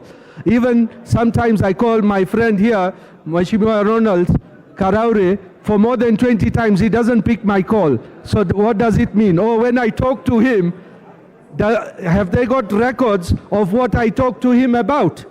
So, Mr. Speaker, Mr. Speaker, you cannot be said that I called somebody for 20 times when you do not know what the conversation was about. It's a matter of conjecture that Honorable C.S. Mithika Linturi called Cal Chemicals director. And Cal Chemicals have said more bags were supplied. So what happens to those bags is MEMS to tell us what exactly happens. So, Mr. Speaker, this motion is not going anywhere. We are with the CS Linturi because he is not culpable. Let the culpable people be taken to court and let the Agriculture Committee finish its job. Thank you, Mr. Speaker, and I oppose. Sabina Chege.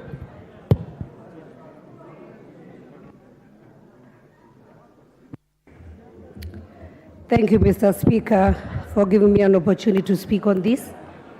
And Mr. Speaker, I'll speak as a member of Agricultural Committee.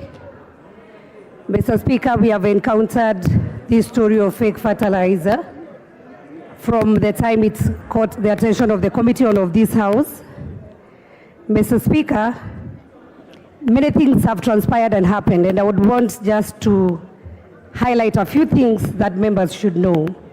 That the committee has summoned many of the mentioned people here, including the Cabinet Secretary, some of the business people. We have also gone to the ground. Last weekend we were in Kitale, and we also went to Eldoret. We've gone to Meru, Embu, and many parts of this country just to engage with the farmers. Mr. Speaker, for the records, it is important for the House to know that the total number of fertilizers that were distributed in the year 2023-2024 was around 4.8 million bags. And year 2023-2022, 4.8 again, Mr. Speaker. The first bunch that was distributed last year that had no question was procured by KNTC. And the bunch that, Mr. Speaker, has brought attention of around 3,000 bags, being of not good standard, I would call it fake, was distributed by NCPD. Mr. Speaker, NCPD is a parastatal that is run by a CEO and is also run by a board. And Mr. Speaker, when we were following this as a committee, how, Mr. Speaker, do we get a manufacturer by name MEMS being given a contract to distribute fertilizer that he had not produced before, approaches a company called Cal Chemicals and requests them to produce Cal Green, and the formula given, Cal Green goes to KEBS and also gets the approval. Mr. Speaker, after Cal Green gets the approval, they do the first 50,000 bags that were of good qualities. And when you spoke to the farmers were happy. But later, NCPD again, Mr. Speaker, gives a contract to the same company, MEMS, that is not a manufacturer, it is just a supplier and a distributor, to distribute extra 500,000. So what happened, Mr. Speaker? As a businessman, people became greedy. And so the total bags that were distributed and that were on record by Cal Chemicals, which is Cal Green, was 69,000 only, Mr. Speaker. And remember, we have around 4.8 million bags that has been distributed in this republic. And so, Mr. Speaker, I would like this House to ask itself, who is guilty? Mr. Speaker, we may be a bit emotional. We may be upset because for sure farmers are suffering, Mr. Speaker. That's the truth. It is also important for this House to know, Mr. Speaker, that there is one fertilizer, which is Cal Green, that was distributed through the government program. Then there is another fertilizer, that is GPC, that was done by a different company, which approached NCPD and requested them to distribute for them, not as a government program. This is where you saw, if people followed in the media, where some soil was mixed with some manure, and it was called organic fertilizer. So we have a chain here, Mr. Speaker. We have the NCPD, which is a distributor. We have KEBS. This specific Mr. Karaoke, who is the person behind the GPC fertilizer, when he asked him what he was supplying, he ashamedly told the committee to ask KEBS what he was supplying. So even himself, he didn't know what he was supplying to our farmers. Remember, this was not part of the government program. So Mr. Speaker has prosecuted this matter. And I have a lot of respect to my honorable member who brought this motion. I would ask honorable members to take time, allow the committee to bring a proper report on what happened. Because, Mr. Speaker, we have crooks as businessmen. These people should be named in this house, they should be shamed, and they should also be jailed, Mr. Speaker, for taking advantage of innocent farmers. Mr. Speaker, and I know many people here, they'll say, maybe the CS is arrogant, he's uncouth, he's not even qualified. It's neither here nor there, Mr. Speaker, because we pass the same CS here. But the question is, who gave our farmers fake fertilizer? Who gave? That's what I am not saying who gave, but the thing is there is KEBS. You allow me, Mr. Speaker. The NCPD, which is a government parastatal, Mr. Speaker, has a full board. It has a CEO. Does Linturi procure on behalf of NCPD? That's the question. Mr. Speaker, what is the role of the board of NCPD? What happens, and Mr. Speaker, I hope this House also can come out with a conclusive, finding, so that even NCPD, as a distributor of fertilizer, they are able to monitor what comes into their stores. Because there's also a company, Mr. Speaker, that should interest this House, that was given a license by KEBS to have the mark, and they are the ones who make the bags. So do we control who takes those bags or not? And I want to give an example of famous, you say Kimbo. If you get that can written Kimbo, what is inside it? So as we prosecute this matter, Mr. Speaker, I would say this House should allow the Committee on Agriculture to lay a very conclusive report. We have been with the farmers, we have talked to these people, and Mr. Speaker, the truth shall come out. And so with that, Mr. Speaker, I beg to oppose this motion. And Mr. Speaker, I will say, today it might be the person you are naming, tomorrow it might be you, but be prosecuted with justice. Let us follow. Who is the procurement person? Who is the accounting officer? There are so many people in the chain. So, Mr. Speaker, about whether somebody is ugly or not ugly, uncouth or not uncouth, those are things that we can discuss later. And I beg to oppose, Mr. Speaker. Thank you very much. Thank you, Martin Owino.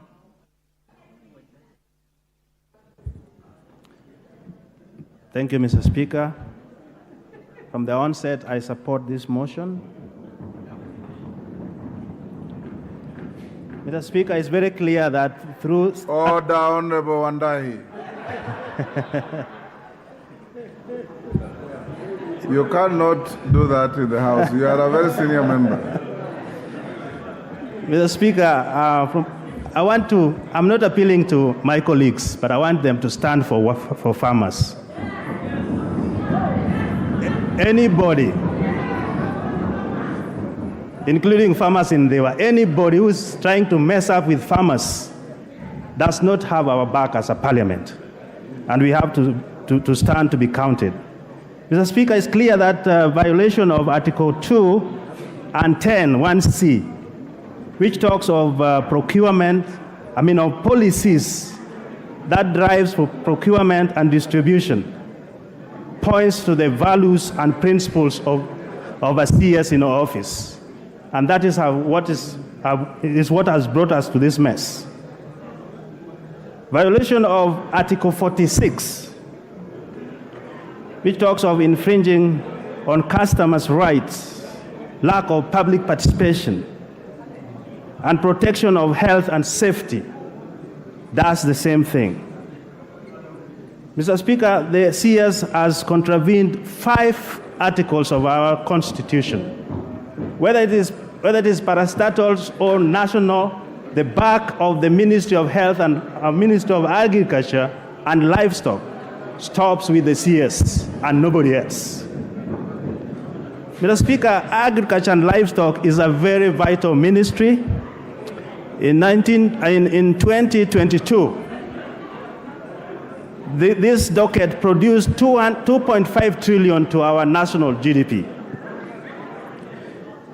And that is 21% of our GDP, Mr. Speaker. So anybody messing up with agriculture and livestock is messing up with food security and employment, is messing up with national productivity, and is messing up with the health of Kenyans as a whole. And Mr. Speaker, if these are messed up, then it means the productivity of this country is messed up as well. Mr. Speaker, you cannot go without saying that governance is a key pillar to our government, both the three arms of government. And if somebody is found culpable, we cannot mince our words.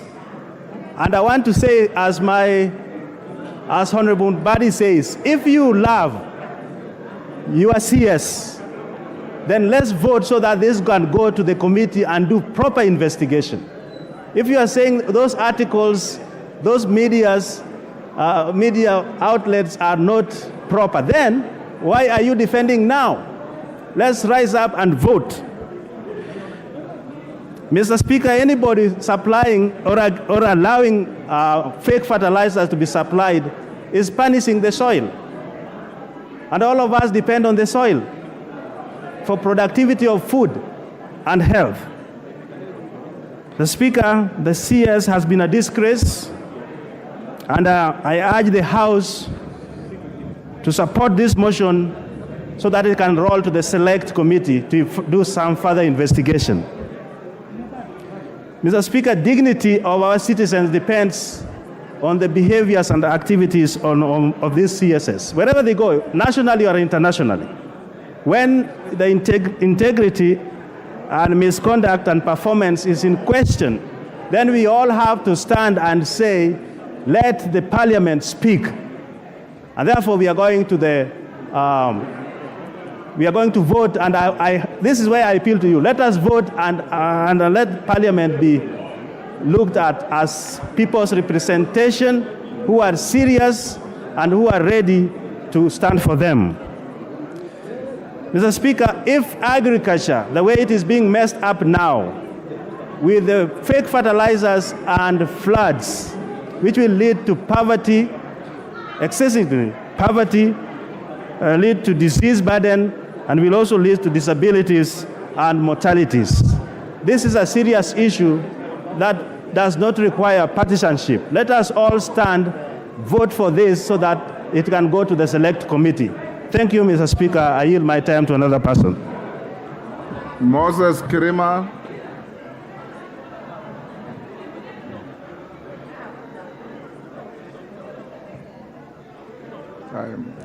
Thank you, Mr. Speaker, for giving me this opportunity to contribute to this very important motion as pertains to the impeachment of the Cabinet Minister.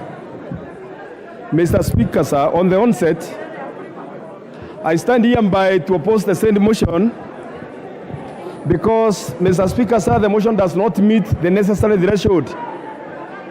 It does not meet all the ingredients and the requirements as it is supposed to impeach a cabinet minister.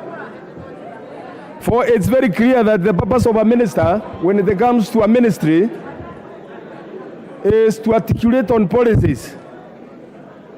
But as it is now, the minister, or the question before this House is, it tests on the integrity, on the reasoning, on the logic of the issues before this House. Mr. Speaker, sir, this House is bestowed with the powers as per the Constitution to the powers which can be bestowed upon the court, the High Court. The powers of this House are those powers which are bestowed to the High Court. Mr. Speaker, if you look at Article 125 of the Constitution, it is stated clearly that the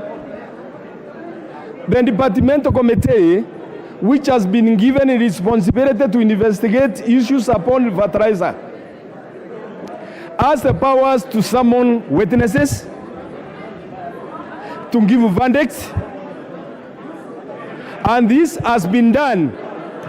It's just waiting for the verdict from the committee to know who is capable of the actions which led farmers to suffer. By launching the minister, or by just impeaching the Minister of Agriculture, does not designate the committee, nor does not allow the committee to conclude its investigation as it's supposed. It's the high time that this honorable House should consider that the rule of sub judice is applicable in this House as it applies in no other case laws. Because if you look at what we are going to decide today, it's going to impact on the committee's decision. If it's that we are going to impeach the minister, that one square is going to influence the decision of the committee, and the way is going to be decided by the committee, because the main House, members of the committee are part and parcel of this House. So, Mr. Speaker, sir, if you look at what has been given to this House by the mover of the motion, it's just on general issues. It's on generalities. There is no provision which specifically has been pinned against the minister. General issues have been raised, but one question is very clear, and it has come out from every contributor in this motion, that the minister is not the procurement officer. The minister has nothing to do with distribution of the fertilizer. The minister has nothing to do with manufacture of the fertilizer. The minister is just there for the policy issues. And there is no law which says anywhere that the minister should carry what we call vicarious liability of the actions of his officers. So each person must carry his own cross. I hereby say that when the matter came before this House and they referred to the departmental committee, by the matter coming before this House, first it is owned by this House. Order, honorable members, order. Order. A speaker requires some protection. There is a lot of noise in the House. Order. And it is meant so that they cannot be heard. It's only going to the hands and I'm not being heard because of a lot of noise. Order, members. Consultation shouldn't be on the volume. Order, member for Thika Town. Order. Order, members. Can we hear the member on the floor? Mr. Speaker, sir, what I'm saying is that when the matter came, the matter of agriculture and the fertilizer and distribution, and the way of the fake fertilizer came before this House, the matter was seized by this House to be part and parcel of the proceedings of this House. And the matter was referred to the departmental committee for purposes of investigating and bringing a report to this House. The committee has not been given that chance because it has not concluded its investigation. Now assume we go ahead and impeach the minister, and at the end of the day, the verdict of the committee come up with a different version altogether. Then all will be invalidated because the decision which this House, full House as it is today, would have taken will not be able to be reversed. In essence, the rule of prejudice, the rule of where we say that a matter which is being handled by a competent committee which has powers and which is a quasi-judicial which has quasi-judicial powers, is being brought before this House, yet the committee insists of the same, and it has the same powers. For it is a creature of this House, and what about the decision it makes, it is going to bind this House. So, Mr. Speaker, sir, in the nutshell, is that the provisions which are being quoted by the mover of the motion does not pin the minister per se. The provisions are just in general terms, just to make sure that it moves and it wipes the members' sympathy. Yes, we sympathize with the farmers who are affected, but who is capable of the issue? Who is involved in manufacturing the same fertilizer, distributing and making sure that it is procured to the extent that it's going now to mess the farmers? Is that the minister? The minister has nothing to do with that one. It is just policy articulations, of which cannot be what we know very well that it's supposed to be even an executive responsibility, general responsibility. And as for that, I believe that the powers of this House are similar to those of the court, and if the powers of the court can talk of the rule of prejudice, here we are. It should be considered, and we should not consider a matter which is pending before the committee. Thank you, Mr. Speaker, sir. I thereby... Order, honourable members. Order. Order, honourable members. Order. Order, honourable members. Order. Members on their feet. Member for Nyeri, take your seat. Honourable Mukami, you've just walked in and you are looking disorderly. Honourable members, I had promised that by 12:30, the mover will be called upon to reply. Mover. Thank you, Honourable Speaker. I would want, out of my 10 minutes, to donate 2.5 to Honorable Mbui and 2.5 to Honorable Senior Counsel Otienda Molo. But very quickly, Honorable Speaker, if you give first. Okay. Thank you, Mr. Speaker. Members, I want you to note that whatever we are doing here, all Kenyan farmers have left their farms and they are watching us. And Kenyan farmers have already been disgruntled, Mr. Speaker. There are some farmers who bought fertilizer, and when they took it to their farms, their crop is failing. Mr. Speaker, as we vote today, let us vote with our conscience. Mr. Speaker, we have talked about this issue of corruption from time immemorial. And it is unfortunate, Mr. Speaker, that after speaking in funerals, in church harambes, in birthday parties, we come to the House, and when we are called upon to make a decision, we make the wrong decision. Mr. Speaker, this one should be the day that Kenyans will know that this House understands its powers and can use its powers for the fact for which we were put here. Mr. Speaker, it's unfortunate that we have been here. Order, members. Order, members. Order, members. Member for Keharo, break the Kamukonji. Order, members. Order, members. Honorable Kitur, take your seat. Members, order. We'll hear Honorable Mbui. Mbui, continue. Yeah, thank you, Mr. Speaker. Madam Speaker, sorry. Madam Speaker, you see, what we are dealing with here is a major issue. And it is unfortunate, Madam Speaker, when you see members, they don't want to listen and they're already discussing their issues. Madam Speaker, it's unfortunate. We fought corruption from time immemorial. Today we have an opportunity to cast a vote that is going to tell Kenyans on whose side we are. Are we on the side of the people that are making phone calls in the night, Mr. Speaker, or are we on the side of the farmer, of the Kenyan that brought you to this house? Kenyans, watch your member of parliament and how they vote. Those that vote against this bill are people that must go home. 2027 is coming. You will go home if you vote vote against this bill. Let us vote in support of Kenyans. Thank you, Madam Speaker.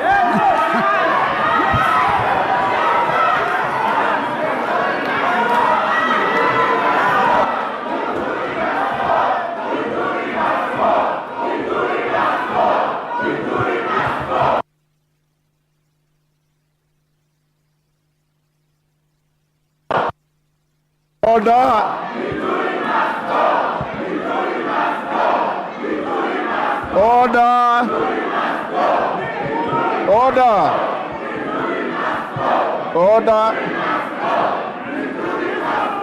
Order.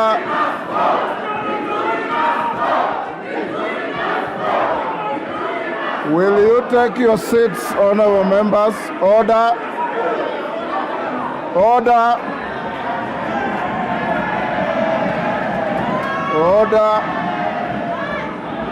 Order. Order. Order. Order.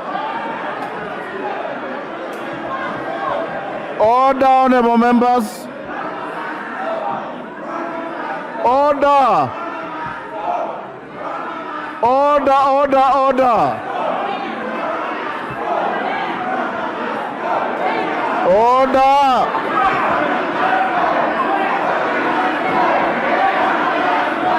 Order. Order. Order, members. Order. Order. Order, honorable members. Order. Order. Order. Order. Order. Order, members. Order. Take your seats, members. Will you take your seats? Order. Order, members. Order. Order. Order. Will you take your seats, members? Order, members. Order, Mchomba. Order. Order. Order, members. Order. Order, members. Order. Order. Order. Order, members. Order. Order, members. Will you take your seats, members? Order. Order, members. Honorable, take your seat, honorable senior counsel. Order, honorable members. Member for Muranga. Member for Githunguri. You are inviting the chair to exclude you from the house if you continue this rowdy behavior. You are supposed to be honorable members, and you carry honor to this house for the people who elected you, not by shouting. Kofi Annan always said, I have a soft voice with a strong, powerful message. What I'm seeing happening, and some members, like member for Githunguri, member for Kisumu West, if you continue this rowdy behavior, women rape for Busia, in fact, I have always operated under an illusion that our female colleagues carry greater levels of decency than the male ones. Today, it appears to be the total opposite.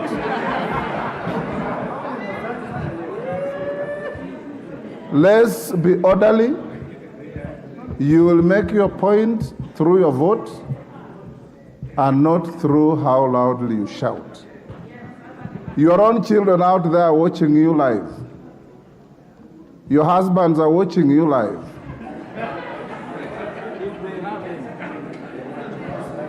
If you continue behaving like that, it is most unfortunate.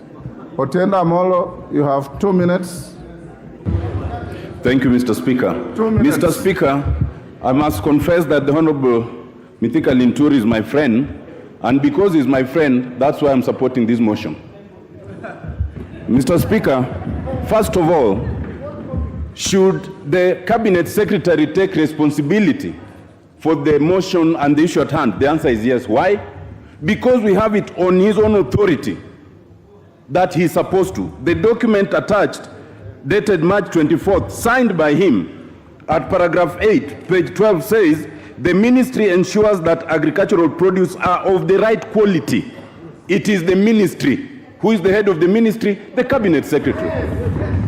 Mr. Speaker, secondly, should we defeat the motion so that the Agriculture Committee completes its work? The answer is no. Why?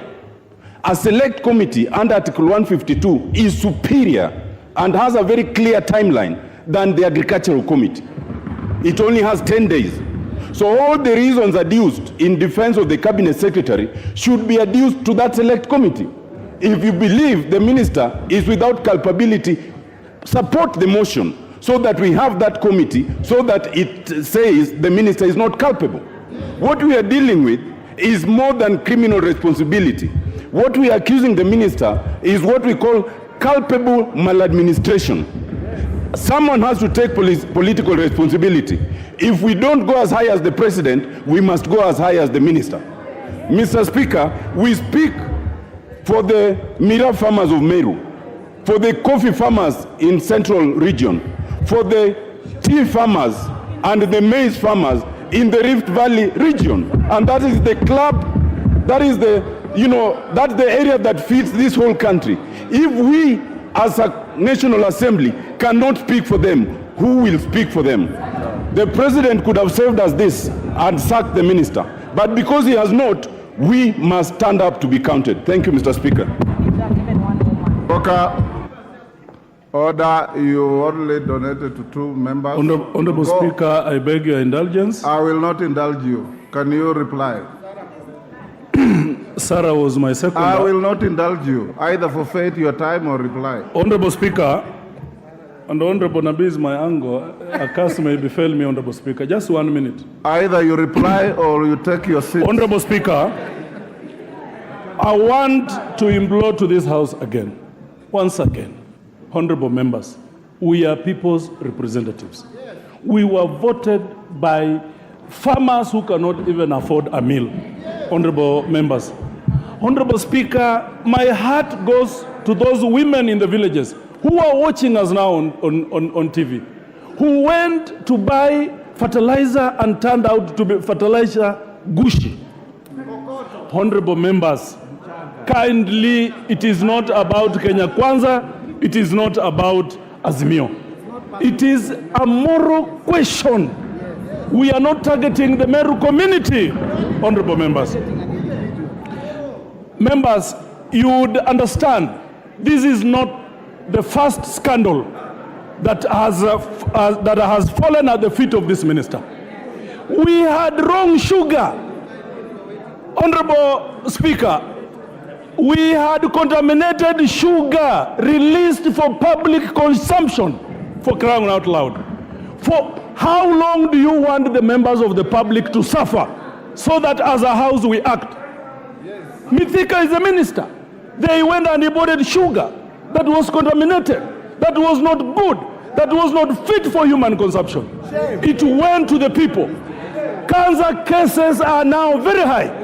There is a close relationship between cancer and contaminated sugar, edible oil.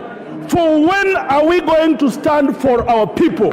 Honorable members, I beseech you as your colleague, that let's listen to the suffering of the Kenyan people, of the Kenyan Wamboi, of the Kenyan Wanjiku, who cannot be here to speak. Please, for once, let's listen to them. It is not about parties. It is not, and I insist, it is not. Now, Honorable Speaker, a lot of people were reluctant to append their signatures because members of this House have used that opportunity to go and collect bribes from people. Order, Honorable Wamboka. You are out of order. I withdraw, Honorable Member. You are totally out of order. I withdraw. On that, I withdraw and apologize. Order. Order, Honorable Members. Order. Order. Honorable Wamboka. Order, Honorable Members. Order, Sirma. Don't get carried away. Order. Don't get carried away and cast aspersions against your colleagues. Just stick to your motion. I withdraw, Honorable Members. I withdraw and apologize to the House. I withdraw and apologize. Thank you. And the Honorable Members, I beg to reply. Thank you, Honorable Speaker.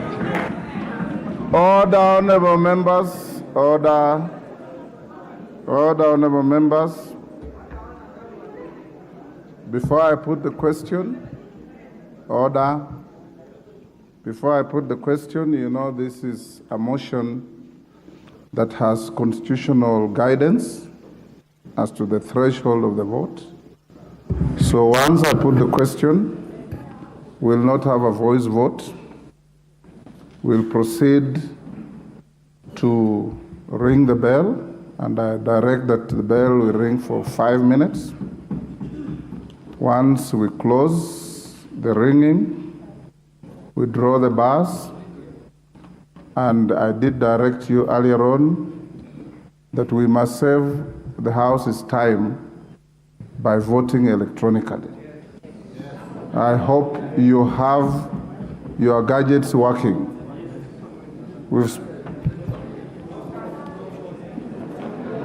Order, Honorable Members. Now I'll put the question, and you have your order paper. I will not read the particularized charges. I'll only read the main charges.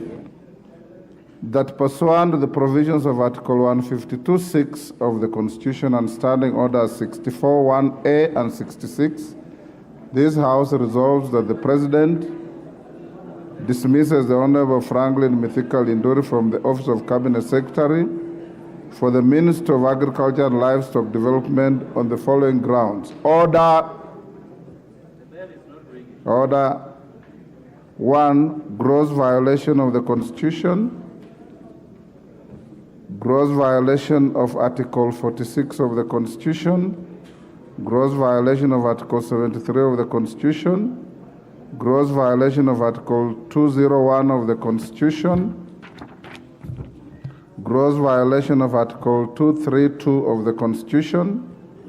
Serious reasons for believing that the Cabinet Secretary has committed a crime under national law. A. Serious reasons for believing the Cabinet Secretary has committed a crime under Sections 100 and 101 of the Penal Code, Cap 63. Serious reasons for believing the Cabinet Secretary has committed a crime under Sections 353 and 355 of the Penal Code, Cap 63. Gross misconduct,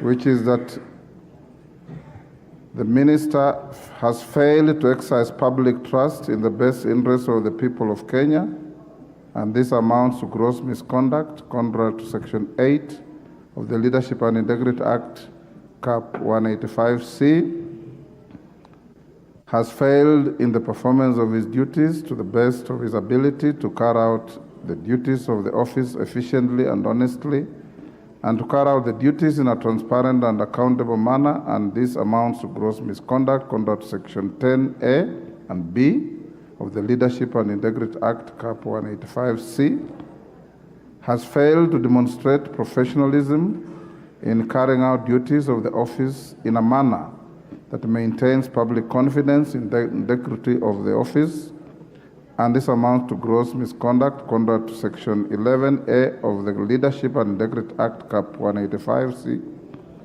misled the public by submitting false information to the Departmental Committee of the National Assembly that GPC diatomaceous was distributed as a soil conditioner and not as a fertilizer, and this amounts to gross misconduct contrary to Section 29 of the Leadership and Integrity Act, Cap 185C. Will you now, Sergeant, ring the bell for 5 minutes?